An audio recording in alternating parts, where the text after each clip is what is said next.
Okay guys, so it is story time. So you can probably see behind me that my car is pretty full of bags and packages. And these are all of my FBM orders that I have sold since Friday. And I am filming this on Monday, August 7th. So yes, it's safe to assume that my weekend was absolutely crazy. Whew, and I gotta take this off because it is super hot. Alright, so you guys know my love for FBM. I think I've talked about it before and in other videos, but I've never really gotten to share the experience with you guys and kind of share the thrill of the hunt. So Friday, I just decided to go into a couple of stores and source. And like I mentioned earlier, it is the first week of August, so we are right in the middle of back to school season. I came across a ton of different backpacks and lunch boxes of popular brands. And I decided to just do a test buy, so I bought one of each different pattern, which I think I ended up buying like 12 or 14 different backpacks. I got home and listed them immediately, and they all sold within a few hours. So at that point, it was game time. So I went back to the store, cleared the shelf, got all of those backpacks and lunch boxes listed, and sure enough, they sold. So my Friday night and Saturday morning was spent sorting through backpacks and prepping orders. So then Saturday, my husband and I went out to another store and I cleared out all of the backpacks. So my Sunday was spent prepping orders literally all day. Like, I felt like I couldn't make progress on my orders because I was receiving orders as fast as I could prep and pack them, which is a really great problem to have. And this is an example of just how great and powerful FBM can be for your business.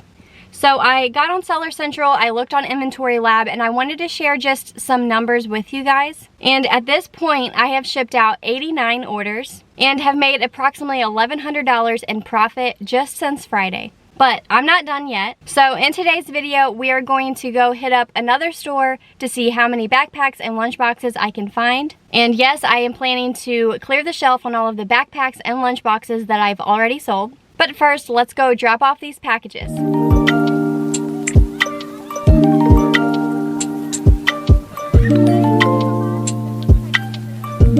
Alright, so I'm filming this on my phone, but just wanted to give you an update. So I'm done at the post office, and I'll be sure to share a photo of my full cart with all of the packages. But I just pulled it into Staples, and unfortunately they don't open for another 10 minutes or so. So now I'm just talking and trying to kill time. In Staples, I'm going to drop off all of my UPS packages, which I realize probably isn't super convenient, but I do get a $10 off coupon when I drop off packages. So I'm planning to use that to buy more inventory because I have been buying a few back to school items at Staples. But I've also ran out of poly mailers, so I'm needing to stock up on those. And I'm kind of embarrassed to admit, but I have never done the UPS or USPS drop-offs. This may be something that I look more into for Q4. But honestly, I'm kind of a control freak. I have a very type A personality. So in my head, I would rather just do it myself instead of sitting around and waiting for them to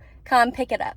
And I don't know, this is probably both a good and a bad thing. So I'm kind of rambling at this point. Staples should be open, so I'm going to go inside, grab a cart, and drop off my packages.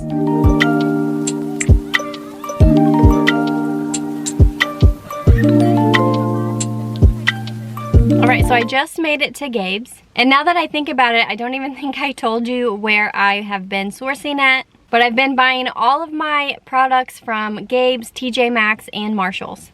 And I'm just going to apologize for all of the different camera angles. This is a go with the flow type of week, and honestly, that's what this video has turned into. Now, it is the Monday after tax-free weekend, so I'm hoping that they aren't super picked through. But based on the variety of different items I've been selling and how much inventory the other stores have had, I'm pretty confident that I'll be able to find some. So let's run into Gabe's and see what we can find.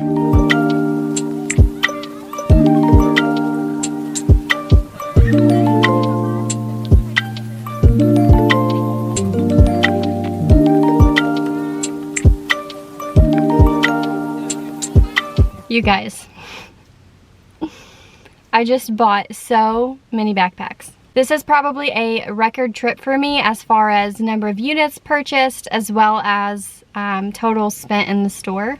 So I'm looking at my receipt here, and I bought a total of 77 different backpacks and lunch boxes. and I ended up spending just over $1,500, which is absolutely insane considering I only bought backpacks. While I was in there, I did go through a few of the other sections like beauty and pet, but honestly just walked down those aisles looking for any popular brands that caught my eye or discontinued products.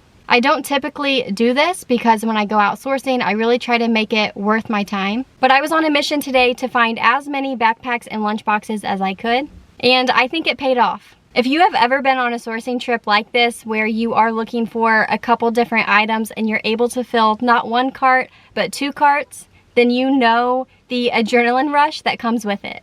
I love selling on Amazon, obviously, but trips like this is what really make it worth it for me. And I also love when an opportunity like this presents itself and I can list the items FBM and then capitalize on that opportunity to find as many units as possible and make as much money as I can while the opportunity lasts, if that makes sense. FBM has been a huge game changer for my business, not just during Q4, but there's obviously opportunities to FBM products outside of Q4 as well. I know that FBM can kind of be a little scary, especially if you've never done it. So I'm working on a few things behind the scenes that will hopefully help you guys out. So more to come on that. Now I do just want to share a little story that happened while I was in there, because I see a lot on social media and YouTube that people are scared to do retail arbitrage because of the looks that they will get in the store or because of the workers and they don't want to get in trouble or get kicked out. But let me just say this, when I am out doing retail arbitrage and people are staring at my cart, I just take that as a sign that I'm doing my job well. I feel like it's normal to be kind of self-conscious or worried about what other people are thinking when you have 2 full carts of backpacks, but it honestly doesn't even faze me anymore. And then as far as the workers go, I just want to mention that the workers here in Gabe's were absolutely amazing. But I did get a little worried because when I was in the back of the store grabbing more backpacks, a worker came up to me and was like, "Hey, are you buying all of those?" So she actually went to the front of the store, got me another cart, and helped me sort through some of the backpacks. So while I was finishing loading up my second cart, she took my first cart to the front of the store so they could go ahead and start working on getting all of the security tags off. So I guess with all that being said, don't let the fear of doing retail arbitrage stop you. You're gonna have some bad experiences like my Aldi sourcing trip, but then you're gonna have some really great experiences like this that will make it worth your time. So I'm going to sit here and sort through my inventory, get it listed, and then I will let you guys know what my potential profit is for today's trip. So I had to move my car because someone pulled in right next to me while I was trying to film and it was just super awkward. But I got everything listed in my inventory, so I should hopefully start making some sales soon. And I just want to show you a few examples of some of the backpacks that I found. So this one has a sales rank of about 4,500 and you can see I am expected to profit $28.97. I found this lunchbox that has a sales rank of about 26,000 and you can see here I'm expected to make $16 on it and I ended up finding 8 units. And then here are some of my better finds, or I guess I should say the ones that I'm most excited for. So this one I'm expected to make about $12.50 on.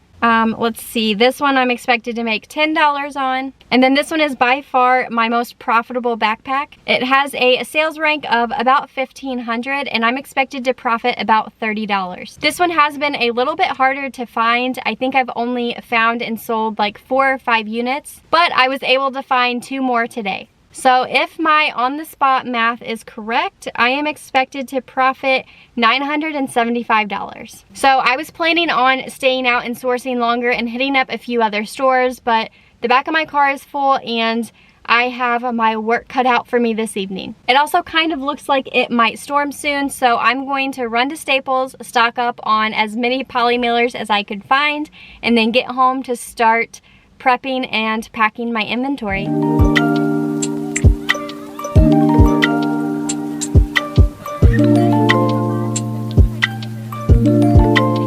Alright, so you can see here I am up to 7 orders, and those are just the ones that are ready to ship, meaning the customer has paid and their payment has been processed. But when I go under my manage orders, it looks like I have several that are pending. So let's see here. It looks like I have 1, 2, 3. Looks like I have 10 more orders pending. So I am up to 17 FBM orders since this morning, and the majority of those products were items that I just sourced. So like I said earlier, I have my work cut out for me this evening and probably tomorrow.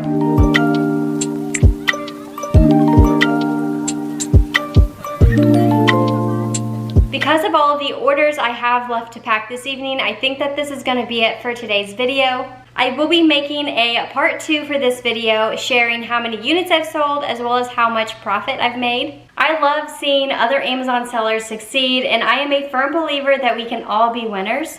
So because of that, I have shared a ton of these leads in the Coast to Coast Flips group. If you would like to join a lead sharing group and take advantage of an opportunity like this, you can learn more at our website, coasttocoastamz.com, but the links will also be down below. And this will be extremely helpful come Q4.